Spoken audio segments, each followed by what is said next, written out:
What's up?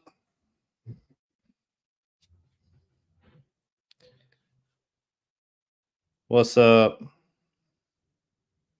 Been not feeling good last couple days. I think the last time I got sick was 14 years ago. So yesterday I laid around in the on the couch all day and felt like man flu. I was like, this sucks. So I've been on the couch for about 20 freaking straight hours and I still don't really feel good, but I came on up to the shop today and um I'm gonna be up here anyway because I think I'm making it worse by sitting around. I've watched all of the westerns that I can stand to watch. I watched Appaloosa yesterday. First time I'd ever watched that. What's up, Katie? That was pretty good. Had is it Ed Harrison and Vigo Mortensen in it? Pretty good western. I had never watched that one. I feel like that's one my brother told me I should watch. But yeah, I just feel like crap. Still don't feel good. I know a lot of folks around, at least where we live, are coming down with the flu. So I don't know. If you've been sick, let me know in the chat.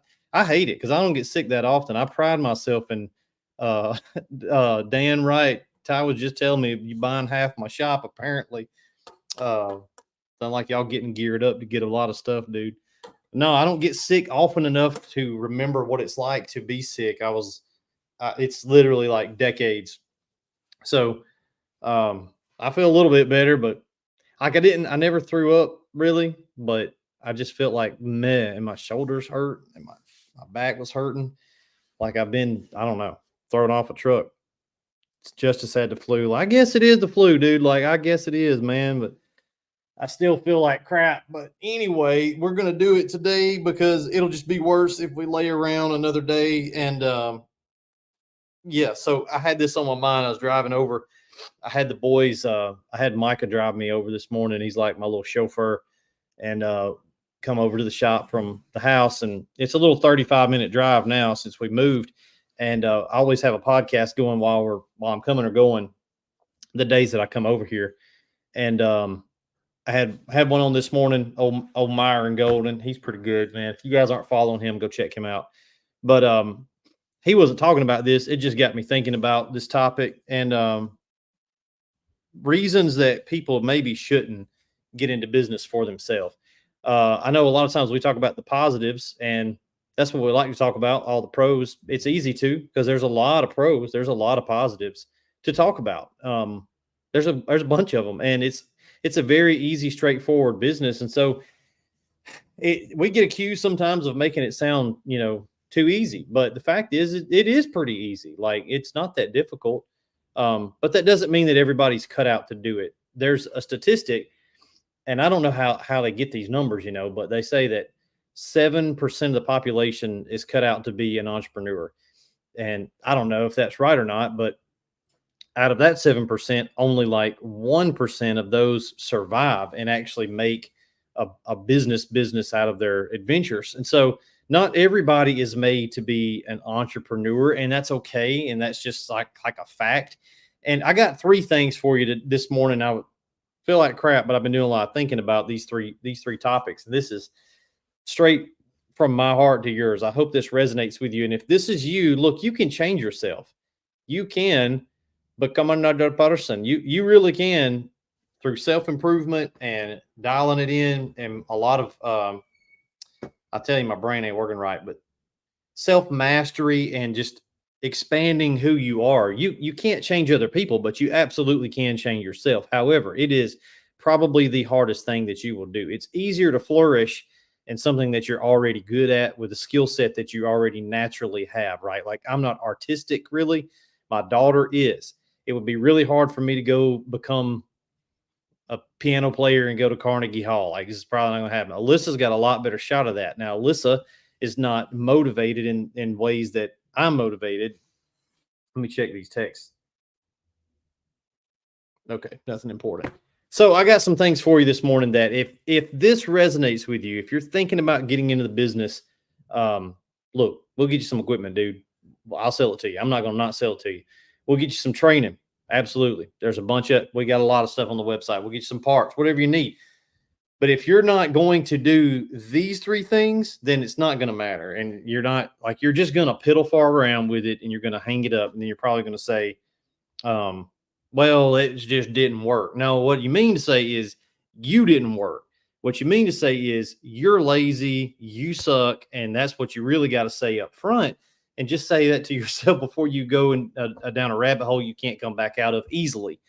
So be your own boss, B.Y.O.B. Do you want to do that? A lot of people do. I did. I wanted to be my own boss.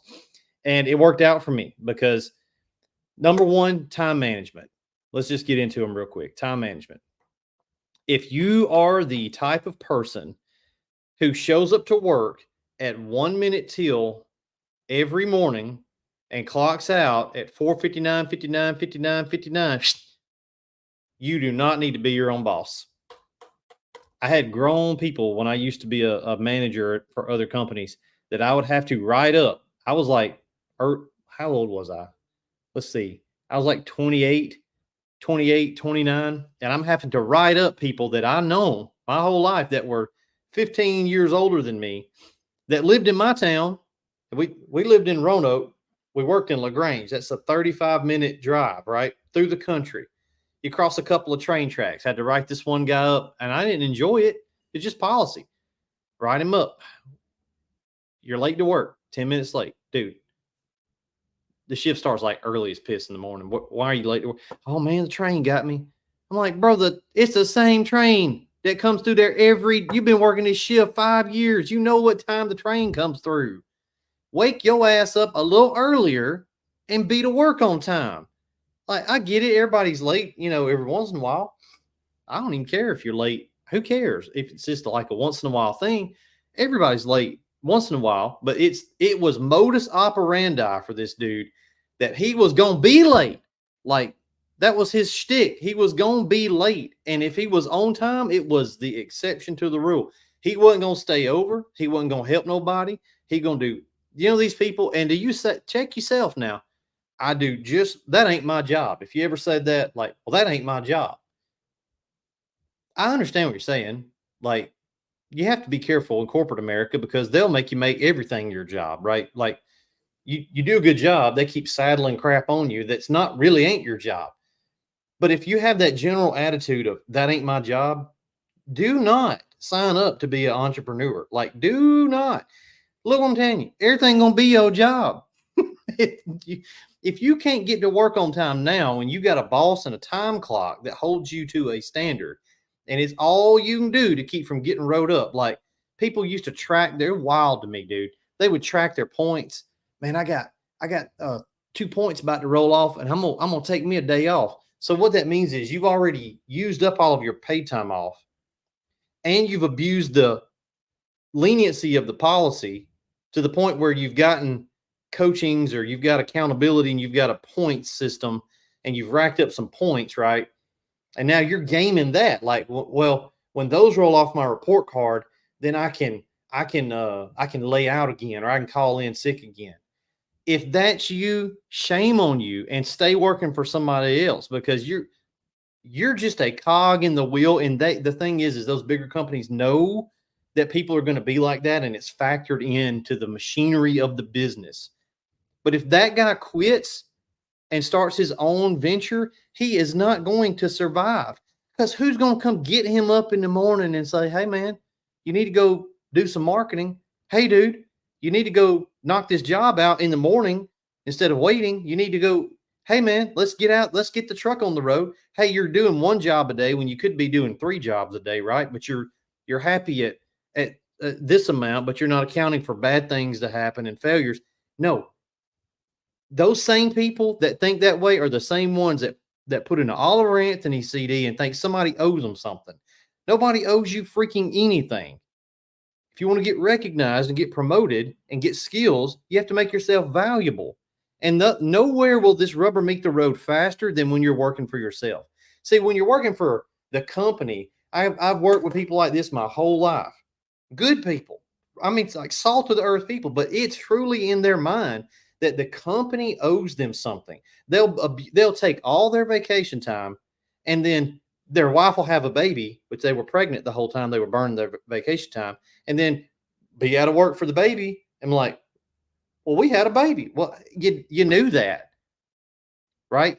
If you're gaming it that way, if you're always looking to see what you can get, you're extracting from the company like it's a magical entity that provides you with benefits and pay and days off, and you can be late. And if every time you get accountability, it's never your fault. And I'm getting ahead of myself, but the time management thing, man, it is when you start your own business. Do not think like a lot of people start their own business because they want the time freedom. That's good. Good time freedom. I like it. Please understand, if you work a 40-hour work week right now, you're about to work a 65-hour work week. That's what's going to be reality. I don't mind it personally. I'm wired that way. I know that it's not bragging. I'm just telling you, I don't even count the hours. There were so many times at work when I was salaried, I wouldn't even take a lunch and didn't even realize lunch had come and gone. I'd be like, damn, I got to go eat. I'm hungry. What time is it? 2 o'clock. If that's how you are, you'll probably be fine. If you're like, your head's down, you're knocking it out, doom, doom, doom, doom, doom, and then you're like, huh, I need to go do this. Shannon Fraley, I just got beside you at the red light over the weekend, bro. Well, one of your trucks anyway had the Fraley on the side. Might have been your boy. I don't know.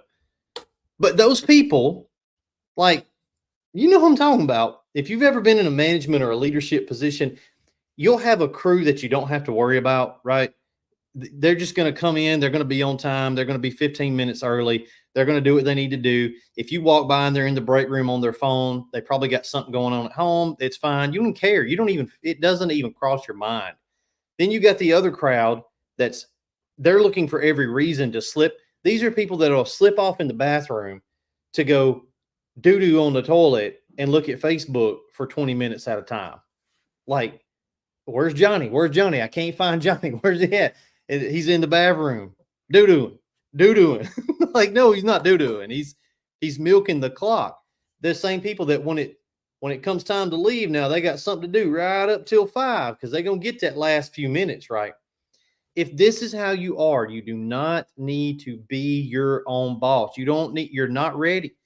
You're not ready to B.Y.O.B. Joe Deary's in the chat. Dude, if you're going to be your own boss, or you're going to have, I'm just telling you, if you've never done this, it is a snatch in the pants moment, because probably you're going to flail around enough and go back to that working environment where somebody else, let's just be real, more mature, is holding you to a standard because you're too sorry to hold yourself to that standard. You're just lazy. And I know we pick on millennials and younger people a lot, but the truth is, I've been working with people like this my whole life, and I'm almost 40, and this goes back to like 2000. So I know they were the same way then. There's been lazy people since the dawn of man. You're just clocking in just to get a job and get a paycheck. Like, you're just there for the paycheck. That's okay. Just exist in that world, because if you come over to this world where you're going to be your own boss, and you're not wired to do that, if you're not a self-motivator, it's going to be really hard for you. That is almost an impossible gear. It really is. Like, I'm not saying those are like the worst people in the world. I'm just saying that gear is almost impossible to put in yourself. I just saw my sister's in the chat right there, Ashley. My sister's a small business owner. My sister make me look lazy. Like, she'd be like hustling. We didn't make no. She's a mom. She's got like 2 little girls, and she just that dude does not stop all the time. It's crazy. She's like all the time about it, and she makes money, but she's not like the amount of what she gets out of the juice to squeeze ratio that she puts in. Most guys wouldn't do, because she's not getting rich off what she's doing. I don't know what she makes, but she's more dedicated. What I'm saying is, she's more dedicated than even most people would be for what she's doing. And that time management thing is like I watch a lot of entrepreneur podcasts, and I think a lot of it's horse shit. I'm up at 4 a.m. and I'm taking an ice bath, and you ain't got to do all that shit. Look, if getting up at 4 a.m. is what's required, then get your ass up at 4 a.m. But don't just get up at 4. Like, you don't have to get up. There's nothing magical about 4 a.m. It's literally just putting in the time, right? It don't matter if you're a night owl and you work till midnight. You just like working. It don't matter. I'm just telling you, the hours are going to have to come from somewhere. Okay. So it doesn't matter. Now, I think getting up early is probably good because it sets a good habit, but there's nothing magic in the early, there ain't a magic in it. You just have to put in the time somewhere. So time management, number one, time management. You got to have it, dude. You ain't got time management. Don't just look, turn this shit off, go back to the job site and just be happy that you got a job and don't ever come back over here and look around in this particular patch of woods, okay?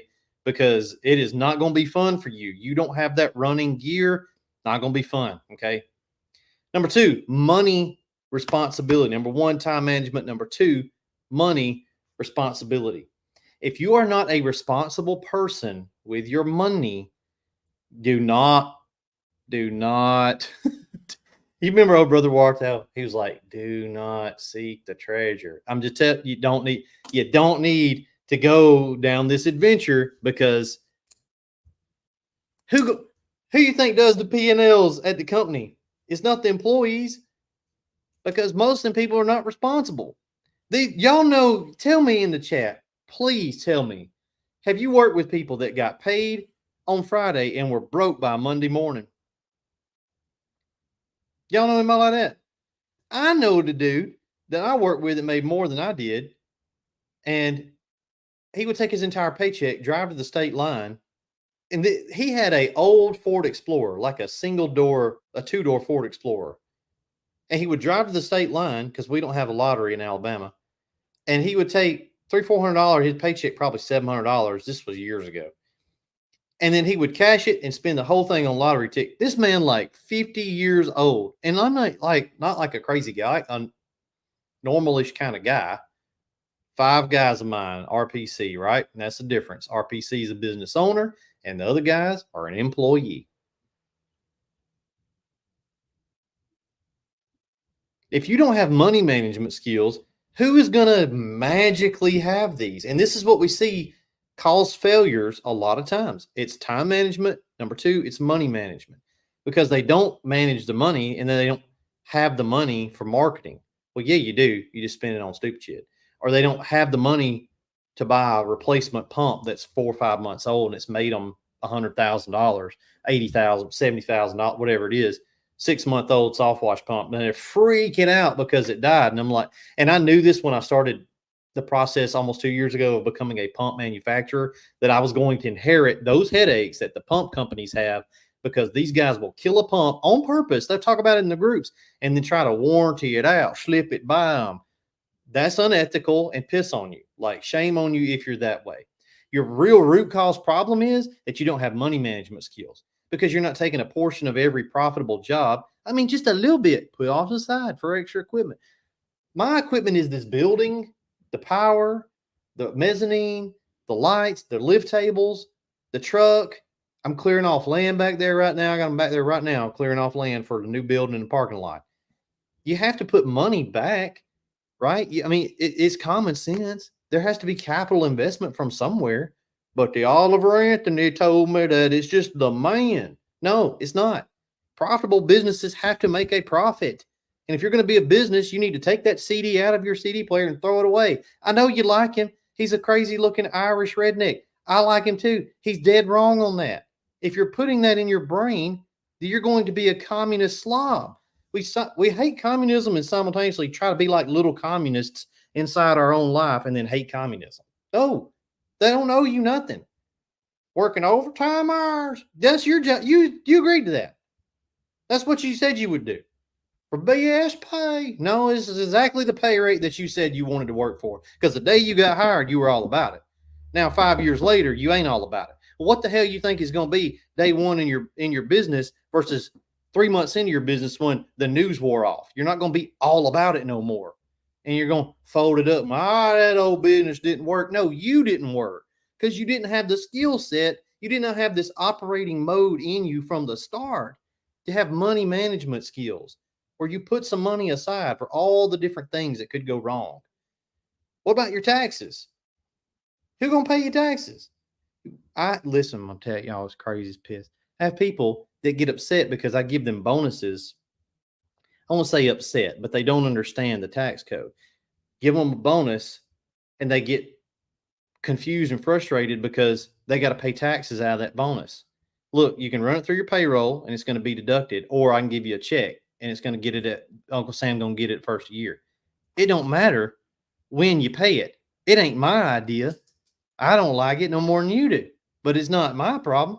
Take that up with Joe Biden. That ain't my, hey, let me know. I'll ride with you up there. But they don't want to understand. It's like, no, somebody's screwing me. No, nobody's screwing you. You're screwing yourself because you're not doing it correctly. You're not, you go and wash a job and do $2,000 on a roof cleaning or whatever you're doing. It could be any business. It could be HVAC, no matter what it is. You go make $2,000. You don't have $2,000. You have a portion of profit out of that $2,000 that you need to set aside for yourself, for reinvestment, for growth if you want to grow, for parts, for marketing, for insurance.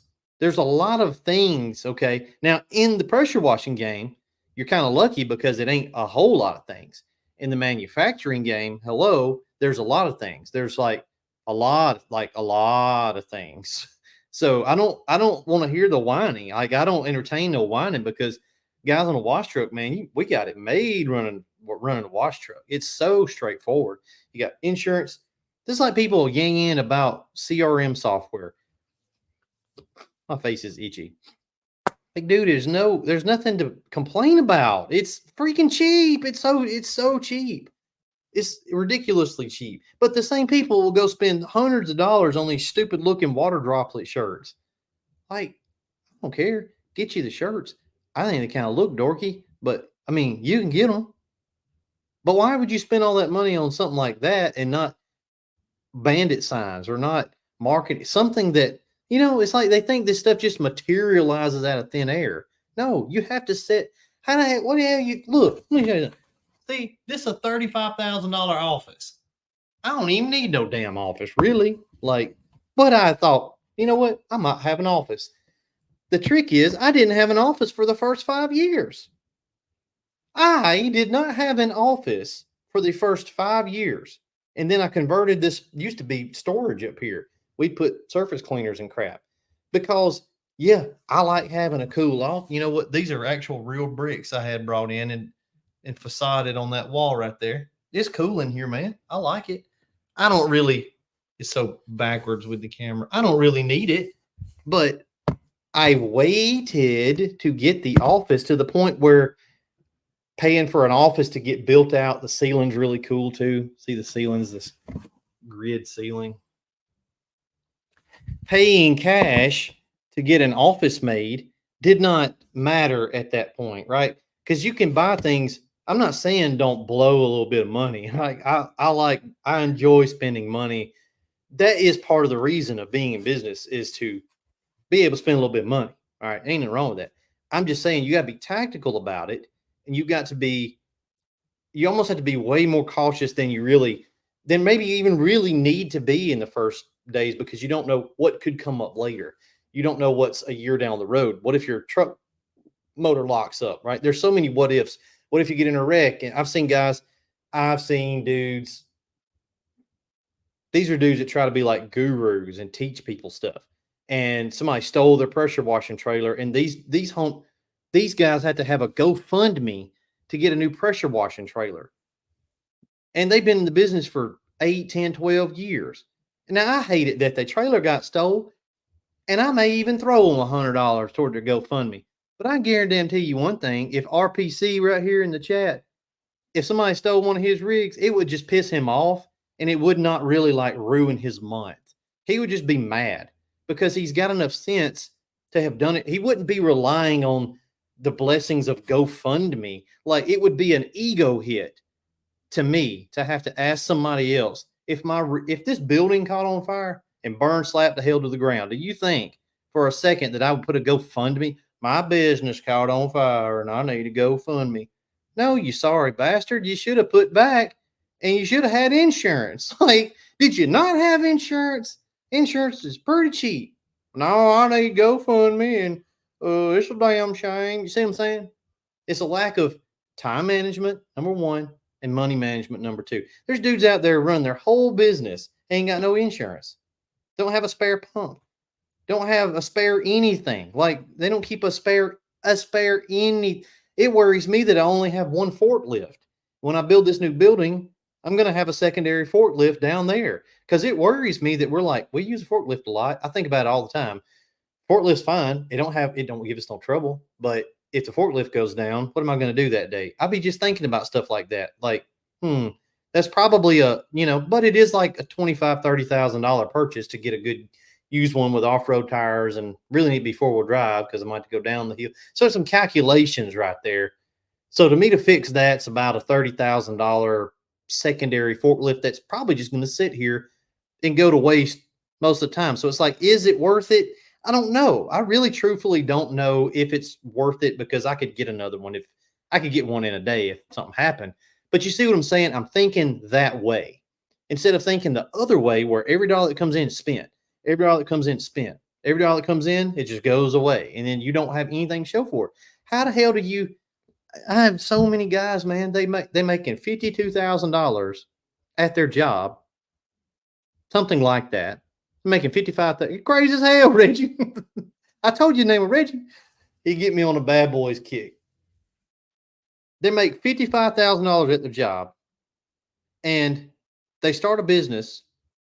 First year pressure washing, they make $125,000. Now I know there's bleach, there's overhead, but they made more money. Everybody would say it. They would say I made more money, and they still got no money.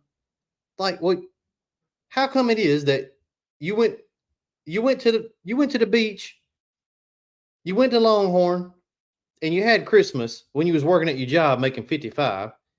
You start your business, you make 125, and you still go to the same beach. You have no money in the bank. Like, you got to be very tactical with your spends, guys. Because a lot of us guys that grew up like I did, a lot of you, this will be the first time you really made any real big money.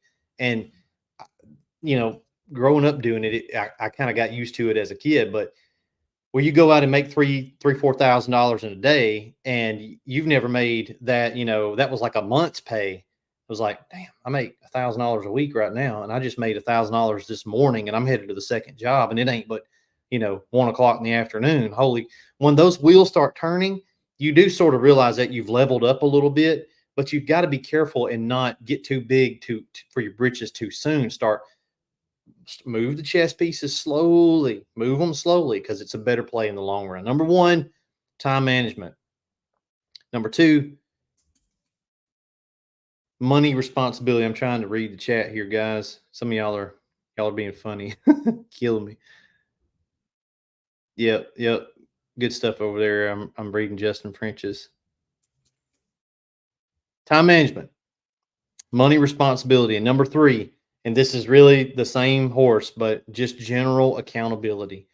Because if you don't have accountability for yourself,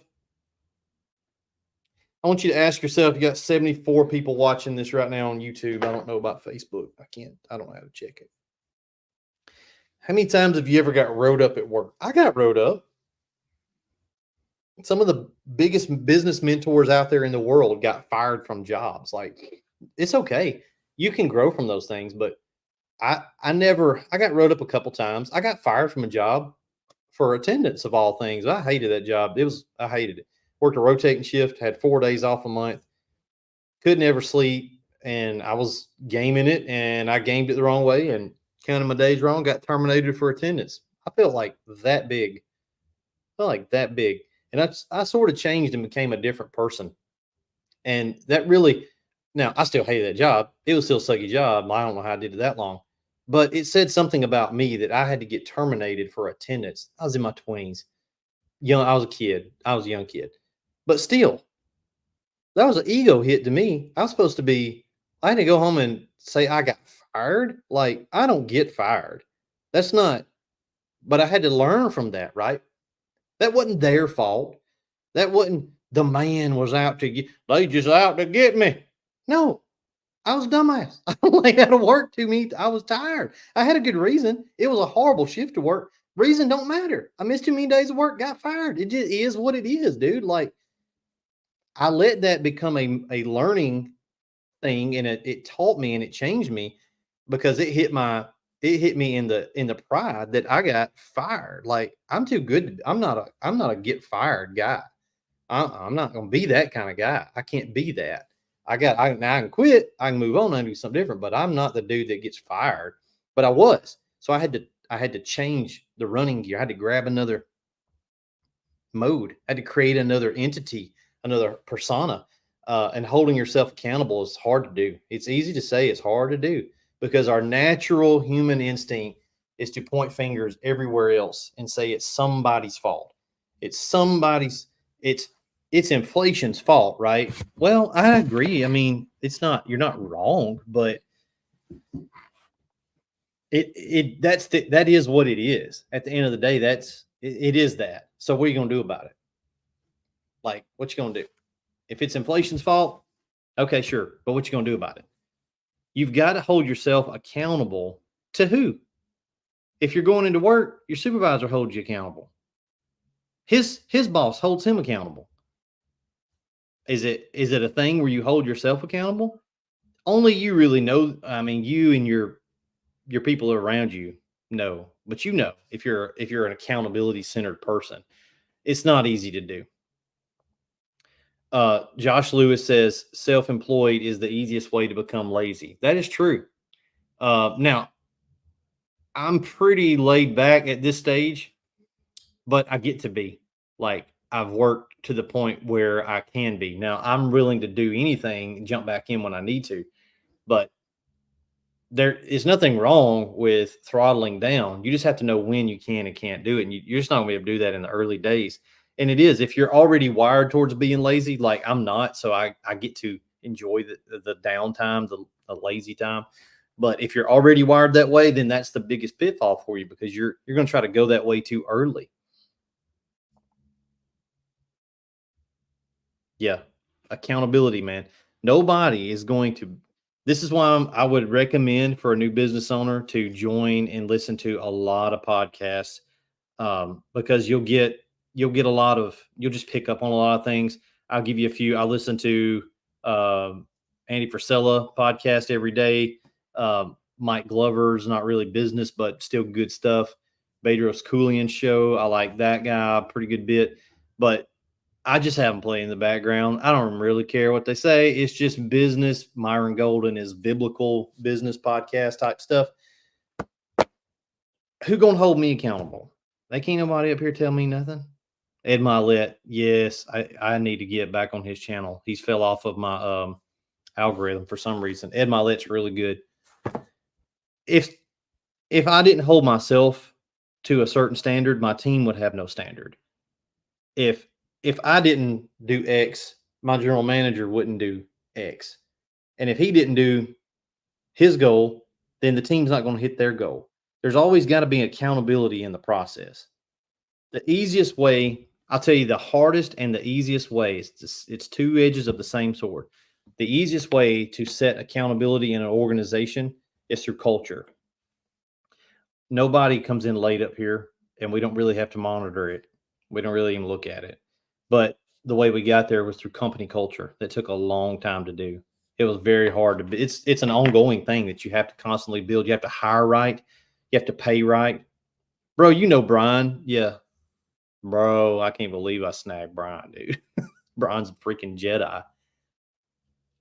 You got to pay right. You got to recruit right. You got to hire right. All these things are expensive and they take a lot of unseen work, like the way I carry the building, the way that we talk to each other, the way that we bust each other's balls all the time. Like the crew is the crew. That's work. No, I ain't doing that. All that stuff is work, man. It takes accountability. And if you're not going to have accountability, the buck has got to stop with you. And if you're not that kind of person, where if you're running late for work and it doesn't bother you, and you only get bothered about it when your boss gets on to you and you're still not bothered about it, you're just mad you got caught. I'm telling you, man, business is going to be tough. If all these things, if you got all these, if you got time management, you say, hey, I can do that. Don't bother me. Check that one off. If you got money management, I'll tell you how to know if you got money management skills, because most of the guys most of the people right here in the chat are dudes, and a good many of them are married. Okay. So I want you to ask yourself a question. Do you have to ask your old lady how much money you got in the bank? Hey baby, you think I'm thinking about buying this right here. What do you think about that right there? If you have to ask your wife to buy things, number one, you're doing it wrong. I ain't asked my wife a damn thing. That is not how God set that up. I know that ain't popular, but that is not the way that was planned to go out. I don't ask my wife nothing. Why? Well, because I'm the boss. Like, that's not her job. I'm not going to put that burden on her. Well, she's better with all the finances and everything. No, that's code for you're lazy and you don't want to do it. That's what that is. I'd rather let my wife do all that. I just make the money. No. That's code for you're lazy and you're letting her carry a burden that you're supposed to carry. That's what that is. If that's you, it's going to be very hard to run a business with money management skills because you don't have them. You've been letting your wife carry the family financial household budget. Now suddenly, who's going to run the P&L for your company? Who? Ain't nobody going to do it. Emily runs mine. Why? Well, she's on payroll and she's an accountant by trade. That's what she went to college for, accounting. So I got lucky, and she's on payroll. She didn't just do it because you're a chick. Here, do these numbers things. No, don't do that because you don't have an overall view of what's going on in the company. You're farming that out because you don't want to put any brain cells on it. Don't do that. Don't do that. That's true, man. Keep it busy. Keep yourself time management, money management, accountability. Look, it ain't for everybody, man. It's just not. It's not for everybody. It's okay if it's not for you. It doesn't have. You do not have to be an entrepreneur. You can be a great entrepreneur. You can be a great asset to a team that already exists and grow right there. And maybe later in another part of your life, you can do an entrepreneurial type thing. But it is a hard journey, and it is going to be exponentially harder if you don't have these three basic things in place where you can run your own self. You're not. Nobody had to wake you up in the morning. Okay, that's duh. Number two, you know what to do with your money when you get some money. You get some money, you know what to do with it. Number three, you hold yourself accountable when you fail. When you screw up something at a customer's job, Kentucky Wash Pros, tell me, screw up something at a customer's house, what you got to do? We just got to pay for it, move on, right? It ain't even a problem. Like, I had so many guys in comments and stuff. I just watch them online, and they'll do something. It ain't a big deal. They'll kill a bush or tear up a solar light. And dude, they will go a mile around the world trying to act like it wasn't their fault. Just replace the solar light. The customer is going to be less aggravated than you just telling them. I've had people come contract for me and do stuff at the house before, and they'll tear up something, and I know they tore it up, and they'll go around the world. I mean, like, dude, if you'd have just told me, I wouldn't even cared. I just throw it in the trash and buy nothing. Like, I don't even care. But the fact that you tried to go like 18 steps out of the way, because that's a lack of accountability. And what that really is a lack of integrity. And that's not what we do. We don't do that. You're not going to grow a business that way. You got to have accountability and integrity to yourself that you're doing it the right way. Yeah, exactly. Just pay the stupid tax. We have guys do that with the equipment all the time. All the time. We build something, we send it out. A year later, they try to get it took care of. We don't warranty stuff. We honestly wish we could warranty more, but I can't because I know how guys are. They'll tear stuff up and then want to warranty it out, and they know damn well they tore it up. I left bleach in it. No, it tore it up and everything. But I don't see if Southeast could take care of that for me. No, that's your stupid tax. That's not my stupid tax. If I don't winterize my rig, it's about to be March. A couple of weeks, it'll be March. We'll have a million calls of guys that didn't winterize their rigs. It got cold, the crap busted, and they're going to want somebody else to pay the stupid tax. They're going to want somebody else to take the accountability. I'm sorry. And if that means that I'm not nice, well, I'm just not nice because I take accountability for here. If that spigot out there freezes and busts, that's on me because I didn't think about it, right? I'm not going to ride around the country and fix everybody else's stuff. Do the winterizing, bro. It's accountability, and it's hard. It's a hard gear to get. It's a hard one to get. And it ain't hard. It ain't hard to take care of your rig at all, man. It's pretty easy. So hope you guys have a great Tuesday. I'm gonna go back home and eat some chicken poodle soup. Hopefully, feel a little bit better and work on some more little project stuff. I just want to share that with you guys. Not everybody's cut out to be a business owner. B.Y.O.B. If it ain't for you, don't do it. Stay where you at. See you guys later. Peace out, homies.